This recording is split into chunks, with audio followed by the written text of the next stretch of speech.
Hi, if you're watching this video, you're watching the second lesson in algebra. In this lesson, we'll be going over two-step algebra. So in the previous lesson, we talked about one-step algebra. We talked about algebra, what it is, what variables are, and how to solve simple algebraic problems. In this one, we're going to take it one step further by adding one extra step. So previously, we talked about algebra where it only took one step, right? 2 plus x equals 5. Well, to get x by itself, because you want x on its own on this side of the equal sign, right? You have to take away the 2. Well, I'm adding 2, right? So I take away 2, which cancels out. But whatever I do to one side, I do to the other. 5 minus 2 is 3. So x equals 3 because x is by himself. When I'm multiplying 3 times x, it'll look like that. And so what I can do is go, what's the opposite? Well, dividing by 3, because I want to get rid of the 3, so they cancel out. X is by himself. Whatever I do to one side, I do to the other side. 6 divided by 3, right, is 2. Here I'm going x divided by 3 equals 4. I want to get rid of the 3. The opposite of division is multiply, so I multiply by 3.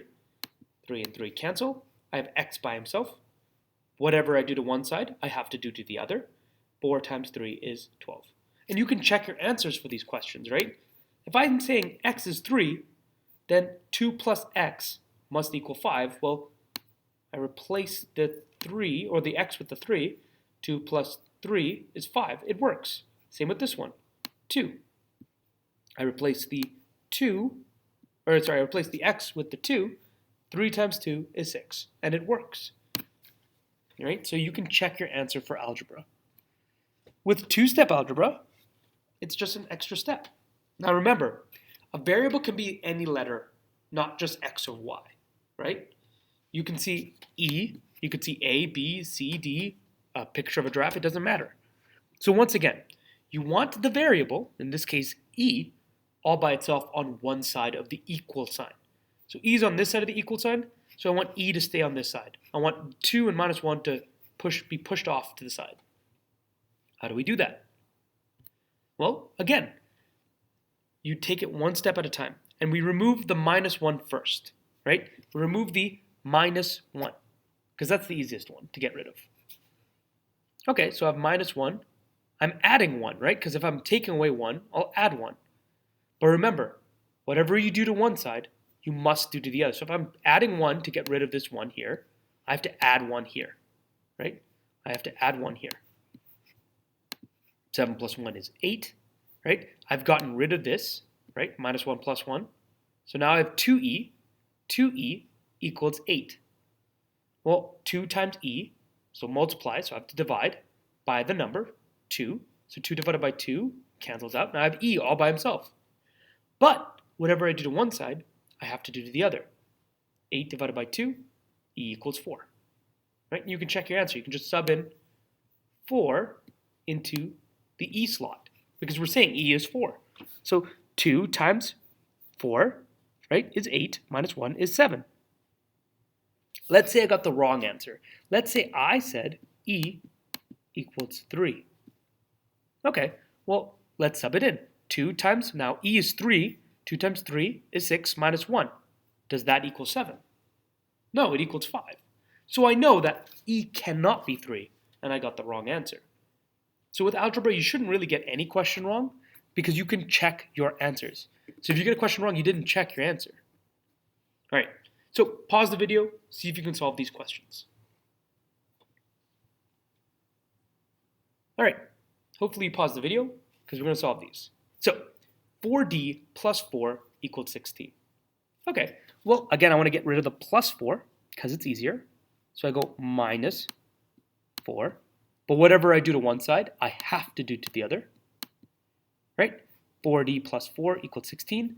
Well, plus 4 minus 4 cancels out. Minus 4, well, that means that's 12. That means 4d is 12. Okay, well, 4d, not 40, 4d, right? 4 times d, I'm multiplying, so I divide by 4 to get rid of the 4 on this side. But whatever I do to one side, I have to do to the other. 12 divided by 4, right, is 3. D equals 3, and I can check my answer. replace the d with 3, right? 4 times 3 is 12, plus 4 is 16. It works, right? Let's try another one. 3 times p, or 3p, plus negative 5 equals 10. Okay, well, I can take away the negative 5 because that's the easy one first. So I'm adding, so I subtract negative 5. Now, if you're subtracting negatives, that's the same as just adding, but we'll keep it consistent here. So I'm taking away, I'm using the opposite operation and using the same number. So if I'm taking away negative 5 from negative 5, they go away, right? But whatever I do to one side, I have to do the other. So if I'm taking away negative 5, I have to take away negative 5 on this side. So 10 minus negative 5. 10 minus negative 5, right? I'm taking away negatives, so it becomes larger because I'm taking away negatives. Right? So that's 15, 3p. 3 times p is 15, divide by 3, divide by 3. Now I have p, 15 divided by 3 is 5, and I can check my answer. 5, replace p with 5, so 3 times 5 is 15, plus negative 5. If I'm adding negatives, I get smaller, so that becomes 10. All right, this one's going to be a bit of a tricky one.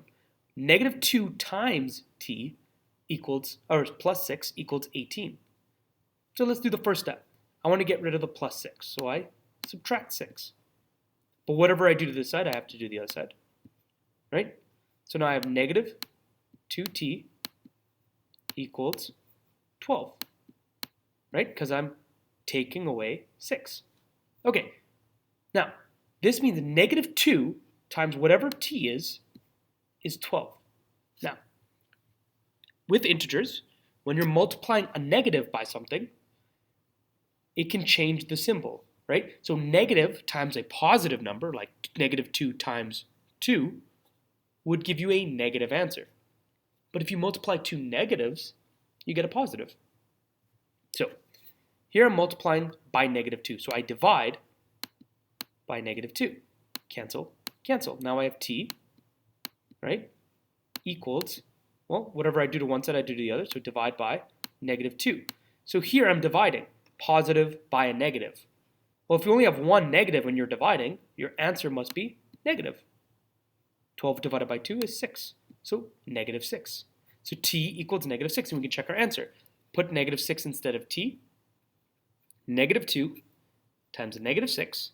Negative times a negative, well, that's a positive. So that's 12 plus 6 is 18. Right? Let's try this one. Negative 5 times v minus negative 3 equals 13.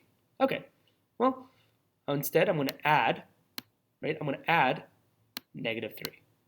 If I'm taking away negatives and I'm adding negatives, they cancel out. But whatever I do to one side, I do to the other. So I'm adding negative 3 to this one. I'm adding negatives. So it gets smaller because I'm adding bad, right, to the good. So it gets a little smaller. So that makes it 10. So I'm negative 5v, right, equals 10. Well, I want to divide by negative 5 to get rid of the negative 5 because I'm multiplying here. Cancel, cancel. So now I have v equals negative 5. So 10 divided by negative 5. Positive divided by negative is negative. 10 divided by 5 is 2. So v equals negative 2, and I can check my answer. If I replace v with negative 2, negative 5 times negative 2, okay, negative times a negative is a positive. So 5 times 2 is 10, minus 3, which makes it 13. Right? And so that's how you'd solve that kind of question. All right, so there's another type of two-step algebra where division can look a little different.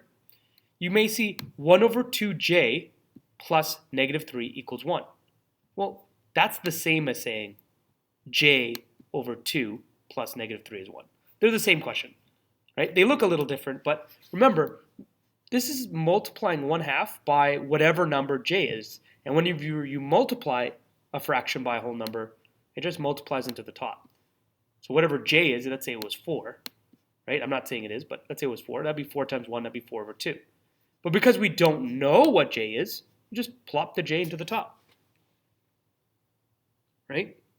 Now let's say this was instead 2 over 3j plus negative 3 equals whatever.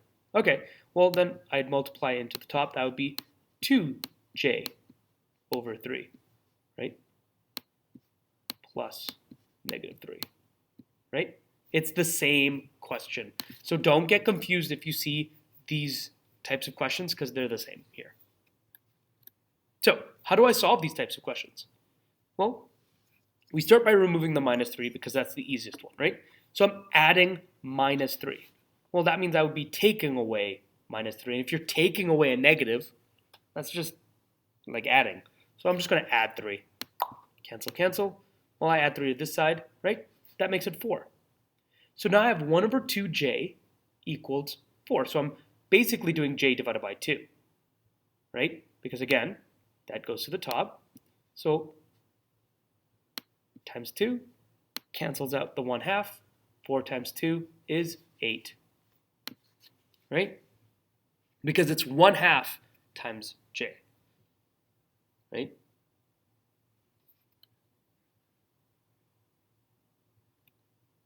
We can do the same with this setup. So these two questions are the exact same. This is easier. I prefer this more than anything else because plus 3 plus 3, we get 4. Now I have j divided by 2 equals 4. I'm dividing by 2. So I multiply by 2, right? Cancel, cancel. Now j is by himself. Times 2, j is 8, right? So for these two questions, they're the exact same procedure. They just look a bit different. So don't worry or get confused by these questions. All right, so try these questions.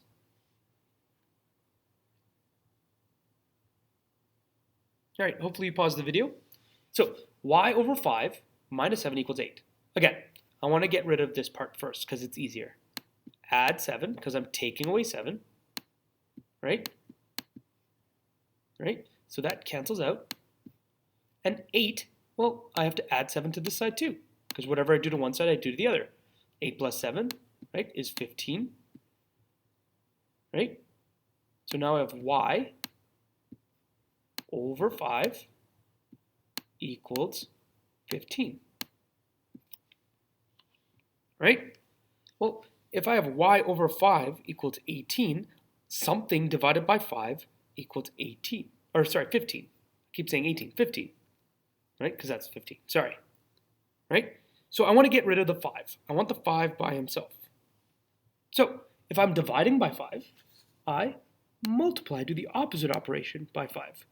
Cancel, cancel, which would make y equals, well, whatever I do to one side, I do to the other. So I have to multiply this by 5. 15 times 5, right, is 75. And that's how you'd solve it, right? It's just like the previous one, just with an extra step. Here, j over 4 minus negative 6 equals 10.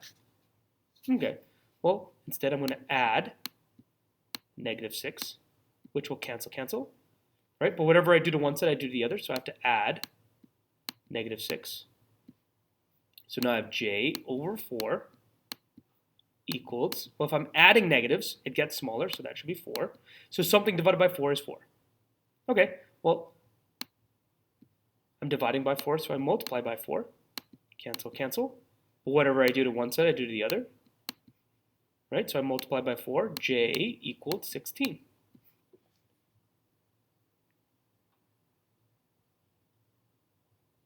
Right? Okay, let's try this one. So this is a bit different, right? I have 1/2 over 1/2 times r plus minus 3 equals 1. Okay, so remember, I like to turn it into this format, right? I don't like leaving it like this. It makes it a bit weirder to work with. So I'm just going to multiply the r into that because multiplying fractions you can just multiply through. So r times 1 is just r, right? Because r is a number. Any number times 1 is itself. So r over 2 plus minus 3 equals 1. Okay, I'm adding negative 3.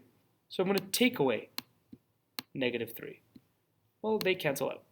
But if I take away negative 3, I'm going to take away negative 3 here. If I'm taking away negatives, I'm removing negatives, it becomes more positive.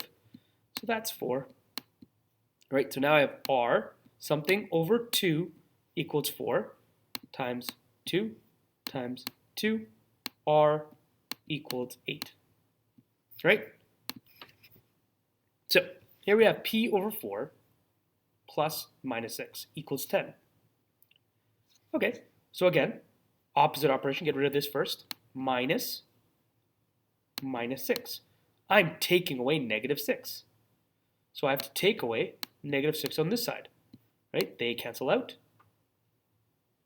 But 10 minus negative 6, if I'm taking away negatives, my answer becomes more positive, right? If I'm taking away negatives, my answer becomes more positive. So now I have 16, and I have p over 4 equals 16. Something divided by 4 is 16. You might have seen that before. Just multiply by 4 on one side, multiply by 4 on the other side. 16 times 4, right? So let's just pull out our calculator real quick. 16 times 4, there we go, 64, just real quick.